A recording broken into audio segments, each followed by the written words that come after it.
আসসালামু আলাইকুম রহমতুল্লাহি ওয়া বারাকাতুহু। সম্মানিত দর্শক,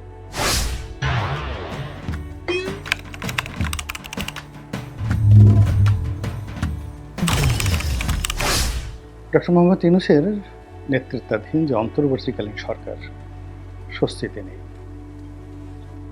তাদের যে আত্মবিশ্বাস, এটিতে যথেষ্ট ঘাটতি লক্ষ্য করা যাচ্ছে এবং দীর্ঘমেয়াদে এটি সরকারকে চালিয়ে নেওয়ার জন্য যে ধরনের প্ল্যান দরকার, পরিকল্পনা দরকার, তাদের কর্মকাণ্ডে তার কোনো লক্ষ্য নেই এবং তারা মনে হয় যেন একেবারে গা ছেড়ে দিয়েছেন।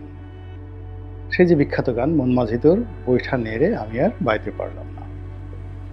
এখন এরকম একটা অবস্থায় তারা সেই বৈঠা ছেড়ে দিতে চাচ্ছেন বা মন মাঝিকে তিনি ডাকছেন। মন মাঝি হলো বিধাতা, আল্লাহকে ডাকছেন যে, হে আল্লাহ, এই তোমার এই বৈঠাটা আমার হাত থেকে নিয়ে নাও, তুমি যেটা দিয়েছ। আমি আর এই জীবনের যে ভবতরী, জীবনের যে নৌকাটি, এটি আমি আর বাইতে পারছি না। তো সেই কবির গানের মতো আমরা এই সরকারকে দেখতে পাচ্ছি গন্তব্যহীন। যখন কোনো একটা মানুষ খুব ভালো অবস্থানে থাকে, তখন তার ভিতরে প্রথম যে জিনিসটি থাকে সেটা হলো তার সব কিছু থাকবে ট্রান্সপারেন্ট, স্বচ্ছ এবং তার কোনো ভয় নেই। সে অন্ধকার তার পছন্দ নয়, ডেলাইটে তিনি কাজ করেন এবং তিনি এমন একটা জায়গাতে বসেন, এমন কর্মকাণ্ড করেন, এমন কথা বলেন যে সবাই তাকে দেখতে পায়, সবাই তার কথা শুনতে পায় এবং তিনি এমন ভাষা, শব্দ প্রয়োগ করেন স্ট্রেট ওয়েতে, সবাই সেটা বুঝতে পারে। যখন এরকম হয় তখন ধরে নেবেন যে সেই লোকটি ভালো অবস্থানে আছে, ভয় পায়। কিন্তু যখন দেখবেন যে ঘুরিয়ে পেঁচিয়ে কথা বলছে, একবার দাদা, একবার নানা, একবার উত্তর, একবার দক্ষিণ, তারপর মানে লেজের সঙ্গে মাথা মিলিয়ে ফেলছে, এরপর আর অনেকের সাথে, অনেক কিছুর সাথে অনেক কিছু গুলিয়ে ফেলছে, তখন আপনি বুঝতে পারবেন যে লোকটি বা যারা এই কাজ করছে তারা ভয় পেয়েছে, অস্থিরতায় ভুগছে, আতঙ্ক তাদেরকে পেয়ে বসেছে।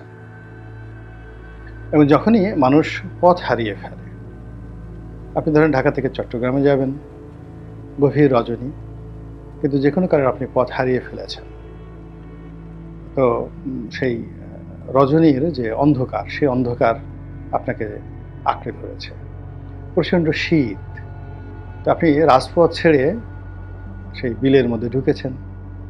তো বিলের মধ্যে রাস্তা নাই, কোনো কিছু নাই, কাদা মাটি, তার মধ্যে চলতে ফিরতে গিয়ে আপনার কাছে মনে হচ্ছে যে আপনাকে ভূতে ধরেছে, জিনে ধরেছে, বুবাই ধরেছে, আর অনেক কিছু আছে, তো সেইগুলোতে ধরেছে এবং আপনি দেখবেন যে আপনার সব ডিকশনারি, হার্ড ডিস্ক সব এলোমেলো হয়ে গেছে। এরকম গ্রাম বাংলায় অনেক ঘটনা ঘটে। মানুষ সেই রাজপথ ছেড়ে সেই আমরা সেই বাপদাদাদের আমলে দেখেছি, তারা ওই বহু দূরের গঞ্জ থেকে ফেরার পথে হয়তো কোনো কৃষিক্ষেতের ভিতর দিয়ে ঢুকছে এবং কৃষিক্ষেত মানে কি 10 মাইল 12 মাইল পথ শুধুমাত্র কৃষি জমি। তো সে এলোমেলো হয়ে গেছে, গিয়ে যে গ্রামে আসবে তার পরিবর্তে ভিন্ন গ্রামে গিয়ে উপস্থিত হয়ে গেছে। তো এরকম মানুষ যখন পথ হারিয়ে ফেলে তখন তার জীবনে এরকম আতঙ্ক দেখা দেয় এবং সে যখনই বুঝতে পারে যে আমি পথ হারিয়ে ফেলছি, এটা আপনারা যারা এই লিফটে আটকা পড়েন অল্প সময়ের মধ্যে, কেউ একবার গাড়িতে আটকা পড়েন, এই ঠিক 10 থেকে 12 সেকেন্ডের মধ্যে মানুষ জ্ঞান হারিয়ে ফেলে। এখন 10 থেকে 12 সেকেন্ডের মধ্যে যে মানুষ গাড়ির মধ্যে থেকে, নিজের ব্যবহৃত গাড়ি হঠাৎ করে লক হয়ে গেল কিংবা দেখা গেল মাঝপথে বন্ধ হয়ে গেল, আপনি গ্লাস খুলতে পারছেন না, 10 থেকে 12 সেকেন্ডের মধ্যে আপনার ব্রেন ইনঅ্যাক্টিভ হয়ে যাবে। অনেক লোকের ফোবিয়া রয়েছে, ভয় রয়েছে, তারা লিফটের মধ্যে পড়ে এরকম অবস্থা তৈরি হয়ে যায়। এখন একজন মানুষ লিফটের মধ্যে পড়লে বা একজন মানুষ গাড়ির মধ্যে আটকা পড়লে কিংবা একেবারে নদীর মধ্যে পড়লে যে অবস্থা তৈরি হয়, তার চেয়ে রাজনীতির অঙ্গনে কোনো পলিটিক্যাল চেয়ার ওটি যখন কারোর জন্য বিপজ্জনক হয়ে যায়, তখন সেটি আরও ভয়াবহ হয় এবং আরও ভয়ের সৃষ্টি করে। আপনি দেখেন, এই যে পতনের কয়েকদিন আগে শেখ হাসিনা কাঁদছেন, কথায় কথায় কাঁদছেন। আমি একটা ভিডিও করেছিলাম যে ঠিক জুলাই মাসের প্রথম দিকে যে, "তুমি এত কাঁদছেন কেন? কথায়, কথায় এত কাঁদছেন কেন?" মানে মেট্রো রেল পুড়ে গেল, সেই মেট্রো রেল দেখতে গিয়ে শেখ হাসিনা যেভাবে হাউমাউ করে কাঁদলেন, ওটা তিনি মেট্রো রেলের জন্য কাঁদেননি। তিনি আসলে ভয় পেয়েছিলেন। তার অন্তরাত্মা বলছিল যে, "তোমার পতন খুব সন্নিকটে।" এবং এটা এমনকি একটা মানুষ যখন মারা যায়, আজরাইল যখন তাকে চক্কর দিতে থাকে চারিদিকে, ওই মানুষটি কিন্তু বুঝতে পারে যে তার মৃত্যু সন্নিকটে। তখন সে দায়-দেনা পরিশোধ করে, অনেকে ভালো হয়ে যায়, অনেকে আরো বেশি খারাপ হয়ে যায়, ছেলে-মেয়েদের জিনিসপত্র ভাগ করে দেয়, এরকম আরকি। তো যার জন্য প্রকৃতি এবং নিয়তি মানুষকে পয়েন্টিভ করে তোলে। তো সেই দিক থেকে বর্তমান সরকার তারা কোনো ক্ষেত্রেই পয়েন্টিভ হতে পারছে না। তারা বলতে পারছে না নির্বাচন কবে হবে। তারা বলতে পারছে না ঠিক এক্সাক্টলি কতদিন তারা ক্ষমতায় থাকবে। তারা বলতে পারছে না যে কতদিন পরে ক্ষমতা থেকে চলে যাবে এবং তারা কি, কি কাজগুলো করতে চাচ্ছে। এটা ডেফিনিট যে শব্দটি, এই শব্দটি তারা ব্যবহার করতে পারছে না। তারা সবসময় ইনফিনিট শব্দটি ব্যবহার করছে। তারা সংস্কার করবে। কি সংস্কার করবে? এটা করব, ওটা করব।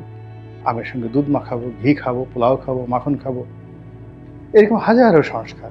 এই তারা রাস্তা সংস্কার করবে, বনভূমি সংস্কার করবে, সেন্ট মার্টিন সংস্কার করবে, সংবিধান সংস্কার করবে, তারপর সেটা আইনের সংস্কার করবে, নির্বাচন সংস্কার করবে।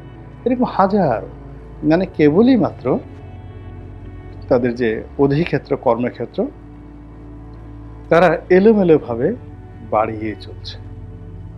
এটা স্বস্তির লক্ষণ নয়, সুস্থতার লক্ষণ নয়, স্বাভাবিক লক্ষণ নয়। যখনই মানুষ দেখে যে তার যাওয়ার জায়গা নেই, পালাবার কোনো রাস্তা নেই, ভাগবার বা ভেগে যাওয়ার সমস্ত পথ রুদ্ধ হয়ে গেছে, তখন সে ছলচাতুরি করে, ছলাকলা করে এবং হাল ছেড়ে দেয়। আবার সেটা সে কোথাও সে যায় না। শেখ হাসিনার জন্য কিন্তু এই অবস্থাটি হয়েছিল। সে ২০১৪ সালের পর থেকে সে বুঝেছিল যে তার ট্রাফিকটা ওয়ান ওয়ে হয়ে গেছে।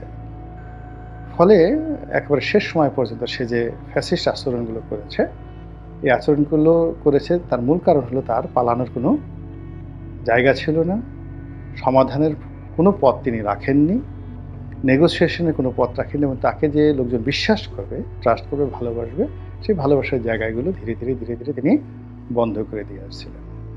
তো সেই দিক থেকে ডক্টর মোহাম্মদ ইউনূসের সরকার যখন আসলেন, তখন সবাই তাকে ভালোবেসেছে, সবাই তাকে বিশ্বাস করেছে, সবাই তাকে ব্ল্যাঙ্ক চেক দিয়েছে, অথরিটি দিয়েছে। আপনার কোনো সংবিধান দরকার নেই, কোনো আইন দরকার নেই। আপনি যেটা বলবেন সেটাই আইন, আপনি যেটা করবেন ওটাই সংবিধান। তো এই যে জায়গাটি 90 ডেজের পর এখন আর সেই জায়গাটি নেই। তো এটা কি কারণে হয়েছে সেটা অনেক বড় বিষয়।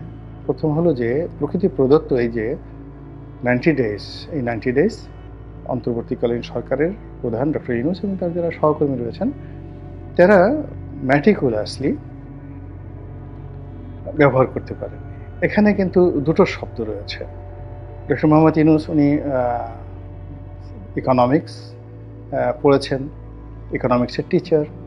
তো উনি ভালোই করে জানেন যে ক্যালকুলাস এবং ম্যাটিকুলাস এই দুটোর মধ্যে পার্থক্য কী।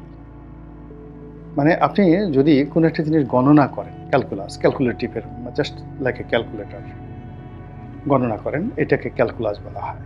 সংখ্যা তত্ত্বের ভিত্তিতে আপনি শুধু গণনা করবেন। কিন্তু আপনি যখন ম্যাটিকুলাসলি কোনো কাজ করবেন, তখন জ্যামিতি এবং গণিত এই দুটোর নিয়ম আপনাকে মানতে হবে, অর্থাৎ সূত্র মানতে হবে।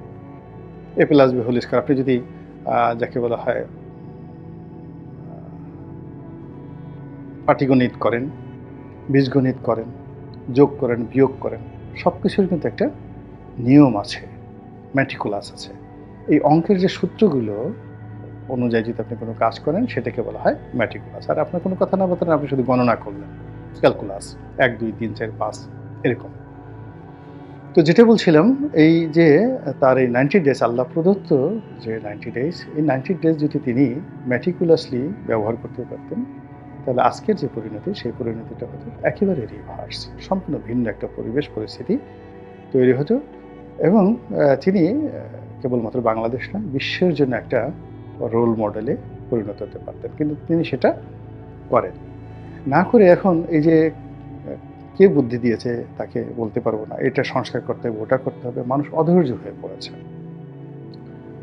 তারপরে যেটা হলো যে কতগুলো কাজ আছে অগ্রাধিকার ভিত্তিতে করা, সেই অগ্রাধিকার ভিত্তিতে করতে গিয়ে তিনি ১ থেকে ১.৫ মাস সময় নষ্ট করেছেন কেবলমাত্র আইন শৃঙ্খলা রক্ষা করা এবং পুলিশ বাহিনীর মনোবল ফিরিয়ে আনা এবং তাদেরকে পূর্ণ মাত্রায় ডেপ্লয় করা।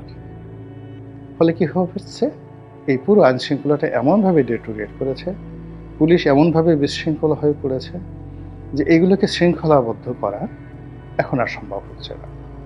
আপনি চাল এবং ডাল আলাদা আলাদা থাকে, কিন্তু যখন একত্র করে ফেলেন তখন ১ কেজি চাল ১ কেজি ডাল এটাকে আলাদা করা খুব কঠিন হয়ে যায়।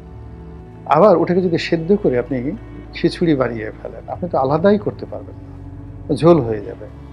এখন বাংলাদেশের অনেকগুলো সমস্যা, সেই অনেকগুলো সমস্যা আইন শৃঙ্খলার সাথে সাথে অর্থনীতির সাথে সাথে দখল বাণিজ্যের সাথে নিয়োগ বাণিজ্যের সাথে যে আমলাতন্ত্রের আধিপত্য, সঙ্গে সঙ্গে দুর্নীতি, সবগুলো ডাল চালে মিশানো নাই, রীতিমতো খিচুড়ি হয়ে গেছে। এবং তাও আবার যেন তেন খিচুড়ি নয়, একেবারে জগা খিচুড়ি মানে একেবারে পাতলা ল্যাটলেটে খিচুড়ি, এই অবস্থা তৈরি হয়ে গেছে। তো এই জায়গাতে যখন কোনো একটা মানুষ পড়ে তখন সেটা ওয়ান ওয়ে ট্রাফিক হয়ে যায় এবং সেখান থেকে বের হওয়াটা এত সহজ নয়।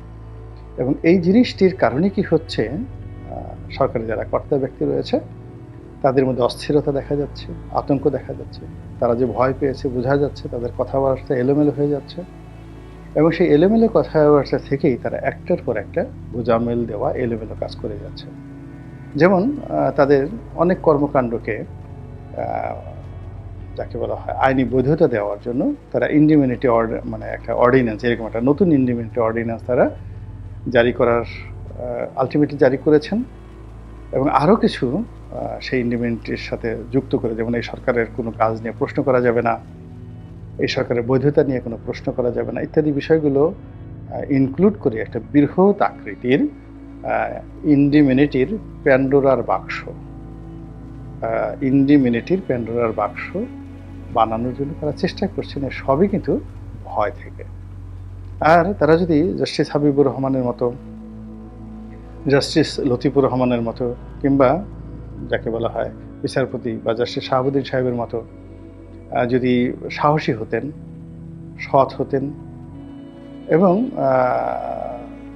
চিন্তা চেতনাকে একটা নির্দিষ্ট জায়গার মধ্যে সীমাবদ্ধ রাখতেন, তাহলে এই যে এখন যে ইন্ডিমিনিটি অর্ডিন্যান্স পাশ করা, আরও নতুন নতুন আইন অধ্যাদেশ পাশ করা এবং এই ছবি ভাঙো, ওই ছবি নামাও, এই মূর্তি ভাঙো, ওই মূর্তি নামাও, এই স্লোগান বন্ধ করো, ওই স্লোগান দাও, এটা করো, ওটা করে, হাজারো যে জটিলতা তৈরি হয়ে আছে, সেই জটিলতার মধ্যে তারা অবশ্যই পড়তেন না। আল্লাহ আমাদের সবাইকে হেদায়েত দান করুন এবং হেফাজত করুন। আসসালামু আলাইকুম ওয়া রাহমাতুল্লাহি ওয়া বারাকাতুহু।